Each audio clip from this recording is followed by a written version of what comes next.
Friends, ഞാനിപ്പോൾ നിങ്ങൾക്ക് 2 options തരാം. അതിലൊന്നാമതായിട്ട് നിങ്ങൾക്ക് നൈറ്റ് മൊത്തം നിങ്ങളുടെ സോഷ്യൽ മീഡിയാസിൽ സ്ക്രോൾ ചെയ്തിരിക്കാം, തെറ്റായിട്ടുള്ള വീഡിയോസുകൾ കാണാം, ദെൻ രാവിലെ വളരെ ലോ എനർജിയോട് കൂടിയിട്ട് എണീക്കാം, ദെൻ അൺഹെൽത്തി ആയിട്ടുള്ള ഫുഡ് കഴിക്കാം, എക്സസൈസ് ചെയ്യാതിരിക്കാം. ഇത്തരത്തിൽ നിങ്ങളുടെ സ്റ്റഡീസിലും നിങ്ങളുടെ കരിയറിലും എവിടെയും എത്താതെ നിങ്ങളുടെ ജീവിതം നിങ്ങൾക്ക് ജീവിച്ചു തീർക്കാം.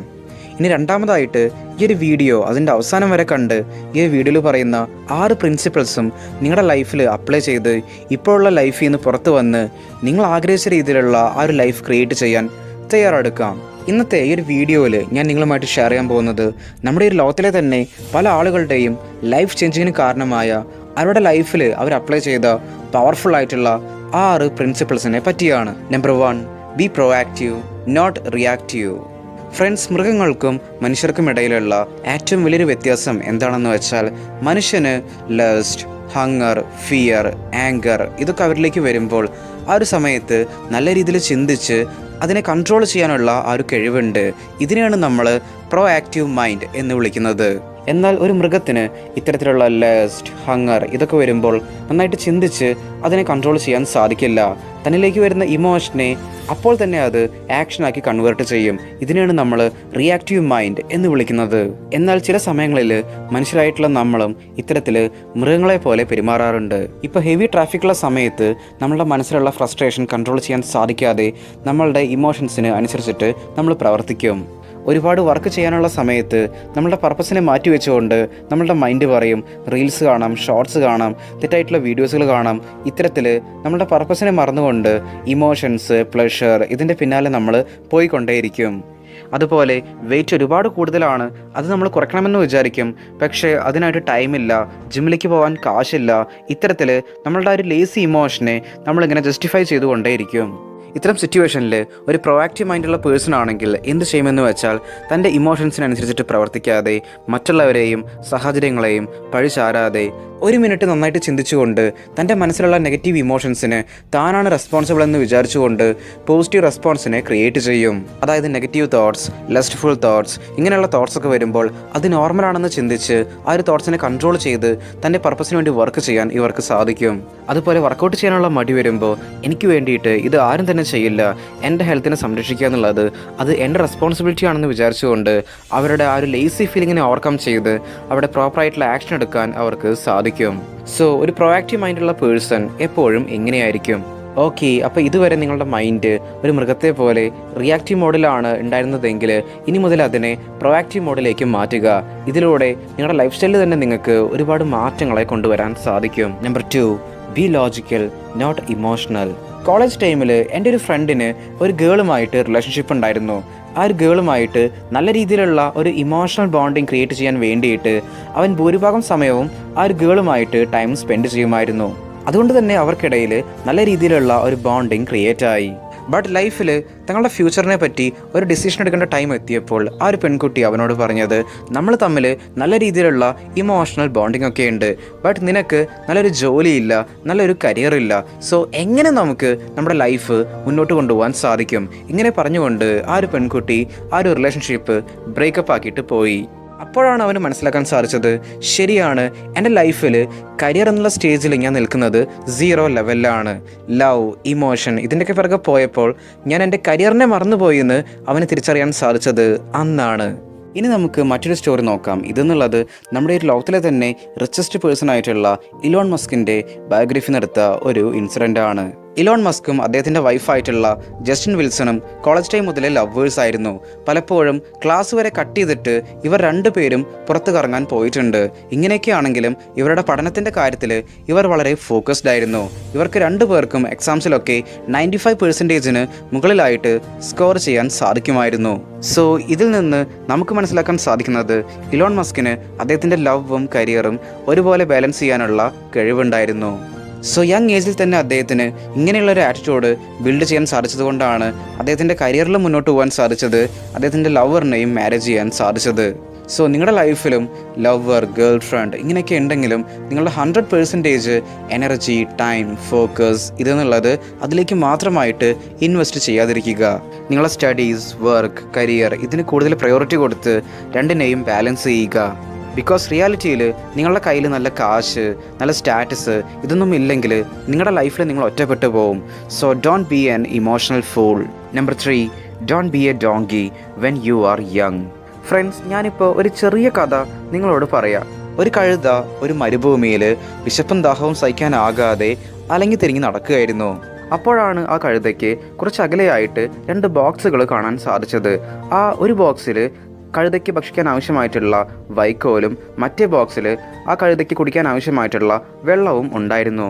ഒരേ സമയം വിശപ്പും ദാഹവും ഉള്ളതുകൊണ്ട് തന്നെ ആ കഴുത വളരെ കൺഫ്യൂസ്ഡ് ആയിട്ട് മാറി. അതായത് ആദ്യം വെള്ളം കുടിക്കണോ അതോ വൈക്കോല് തിന്നണോ, ഇങ്ങനെയുള്ള കൺഫ്യൂഷൻ ആ ഒരു കഴുതയുടെ മനസ്സിലേക്ക് വന്നുകൊണ്ടേയിരുന്നു. അങ്ങനെ മണിക്കൂറുകൾ കടന്നുപോയി. അവസാനം ഒന്നും ചെയ്യാൻ പറ്റാതെ ആ ഒരു കഴുത മരിച്ചുപോയി. സോ പറഞ്ഞു വരുന്നത്, നിങ്ങളുടെ യങ് ഏജിൽ നിങ്ങൾ ഒരിക്കലും ഈ ഒരു ഡോങ്കിയെ പോലെ ആവാതിരിക്കുക. അതായത് നമ്മളുടെ യങ് ഏജിൽ നമുക്ക് ഒരുപാട് കൺഫ്യൂഷൻസ് ഉണ്ടായിരിക്കും. അതായത് നമ്മൾ ഏത് കരിയർ ചൂസ് ചെയ്യണം, ഇത് ചെയ്യണോ അത് ചെയ്യണോ, ജോലിയാണോ നല്ലത് അതോ ബിസിനസ്സാണോ നല്ലത്, ഇപ്പം നമുക്ക് ഒരു റിലേഷൻഷിപ്പ് വേണോ അതോ കരിയറിൽ ഫോക്കസ് ചെയ്യണോ, ഇത്തരത്തിലുള്ള ഒരുപാട് കൺഫ്യൂഷൻസ് നമ്മളുടെ മൈൻഡിൽ ഉണ്ടായിരിക്കും. ഭൂരിഭാഗം യങ്സ്റ്റേഴ്സും ഫേസ് ചെയ്യുന്ന ഒരു പ്രോബ്ലമാണ് ഇതെന്നുള്ളത്. അതായത് ഇത് ചെയ്തിട്ടുണ്ടെങ്കിൽ ഇപ്പോൾ ശരിയാവോ തെറ്റാവോ, ഇത്തരത്തിൽ ചിന്തിച്ചുകൊണ്ട് അവസാനം അവർ ഒന്നും തന്നെ ചെയ്യാതെ ശരിയായിട്ടുള്ള സമയത്തിന് വേണ്ടിയിട്ട് അവർ വെയിറ്റ് ചെയ്തുകൊണ്ടേയിരിക്കും. ബട്ട് ഫ്രണ്ട്സ്, ഇവിടെ നിങ്ങൾ ആ ഒരു ഡോങ്കിയെ പറ്റി ഒന്ന് ചിന്തിച്ച് നോക്കുക. ആ ഒരു ഡോങ്കി അത് ചെയ്യണോ ഇത് ചെയ്യണോ എന്ന് വിചാരിച്ച് കൺഫ്യൂസ്ഡ് ആയതുകൊണ്ടാണ് ആ ഒരു ഡോങ്കി ചത്തുപോയത്. അതിന് ആ 2 കാര്യങ്ങളും ചെയ്യാനുള്ള ആ ഒരു ടൈം ഉണ്ടായിരുന്നു.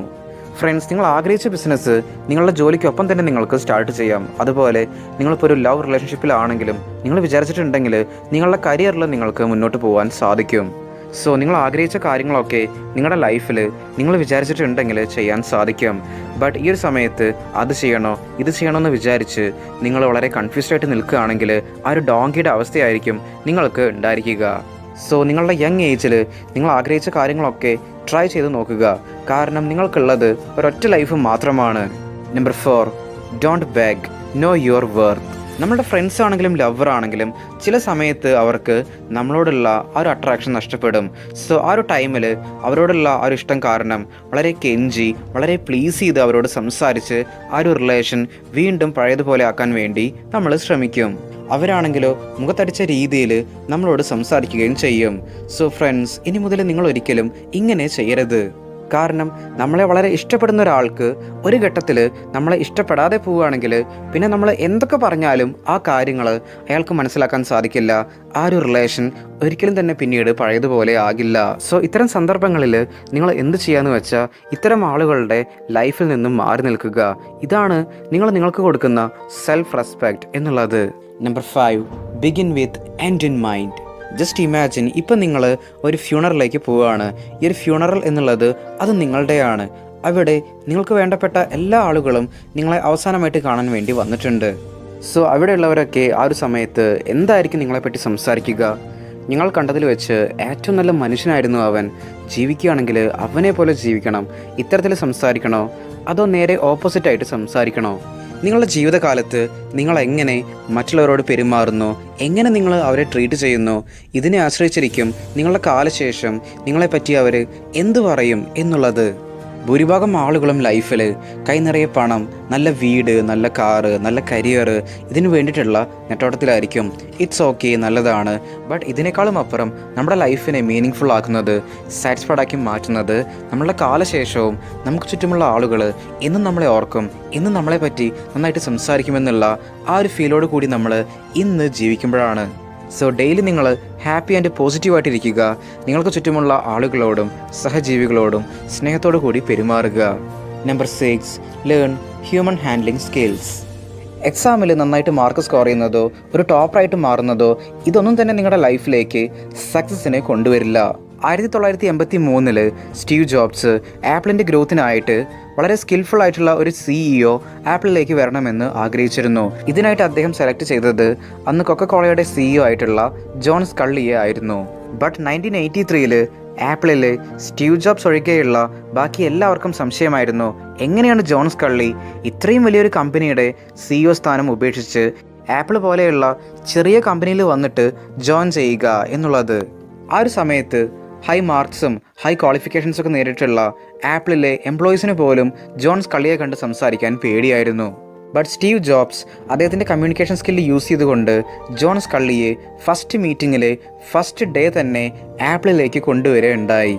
സോ ഇത്രയും വലിയൊരു കാര്യം സ്റ്റീവ് ജോബ്സിന് ഒറ്റയടിക്ക് ചെയ്യാൻ സാധിച്ചത് അദ്ദേഹത്തിൻ്റെ മാർക്സ് കൊണ്ടോ ഡിഗ്രി കൊണ്ടോ ഒന്നും തന്നെയല്ല. നേരെ മറിച്ച് അദ്ദേഹത്തിന് പ്രോപ്പറായിട്ടുള്ള ഒരു കമ്മ്യൂണിക്കേഷൻ സ്കില്ലുണ്ടായിരുന്നു. മോസ്റ്റ് ഇമ്പോർട്ടൻ്റ്ലി എതിരെ നിൽക്കുന്ന ആളുടെ ഇമോഷൻസും മനസ്സിലാക്കാനുള്ള ആ ഒരു സൈക്കോളജിക്കൽ സ്കില്ലും ഉണ്ടായിരുന്നു. നമ്മുടെ ഒരു ലോകത്തിൽ ടോപ്പ് ലെവലിൽ നിൽക്കുന്ന ലീഡേഴ്സിനൊക്കെ ശ്രദ്ധിച്ച് നോക്കിയാൽ നിങ്ങൾക്ക് മനസ്സിലാക്കാൻ സാധിക്കും അവർക്ക് നല്ല രീതിയിലുള്ള എഡ്യൂക്കേഷണൽ ക്വാളിഫിക്കേഷൻ, ടെക്നിക്കൽ സ്കില്ല് ഇതൊക്കെ ഒരുപക്ഷെ ഉണ്ടായിരിക്കും, അല്ലെങ്കിൽ ഇല്ലായിരിക്കും. ഇതിനേക്കാളും അപ്പുറം ആളുകളെ നല്ല രീതിയിൽ മാനേജ് ചെയ്യാൻ പറ്റുന്ന രീതിയിലുള്ള കമ്മ്യൂണിക്കേഷൻ സ്കില്ല് ഇവരിൽ ഉണ്ടായിരിക്കും. സോ ഈ ഒരു കമ്മ്യൂണിക്കേഷൻ സ്കില്ല് യൂസ് ചെയ്തുകൊണ്ട് ഇവരെക്കാളും ടെക്നിക്കൽ സ്കില്ലും എഡ്യൂക്കേഷണൽ ക്വാളിഫിക്കേഷനൊക്കെയുള്ള ആളുകളെ ഹയർ ചെയ്ത് ഇവർക്ക് കീഴിൽ വർക്ക് ചെയ്യിപ്പിക്കാൻ ഇവരെ കൊണ്ട് സാധിക്കും. സോ നിങ്ങളിൽ എത്ര ഡിഗ്രി, ക്വാളിഫിക്കേഷൻ, ടെക്നിക്കൽ സ്കിൽ ഇതൊക്കെ ഉണ്ടെന്ന് പറഞ്ഞാലും അതിനോടൊപ്പം തന്നെ psychology, communication skill, negotiation skill, ഇത്തരത്തിൽ ഹ്യൂമൻസിനെ ഇൻഫ്ലുവൻസ് ചെയ്യാൻ സഹായിക്കുന്ന, ഹ്യൂമൻസിനെ നിങ്ങളിലേക്ക് അട്രാക്റ്റ് ചെയ്യാൻ സഹായിക്കുന്ന ഈ സ്കിൽസ് കൂടി നിങ്ങൾ മാസ്റ്റർ ചെയ്യുക. സോ ഇത്രയും പറഞ്ഞുകൊണ്ട് നമ്മൾ ഇന്നത്തെ ഒരു വീഡിയോ ഇവിടെ വൈൻഡപ്പ് ചെയ്യുകയാണ്. Stay strong, stay positive, stay motive.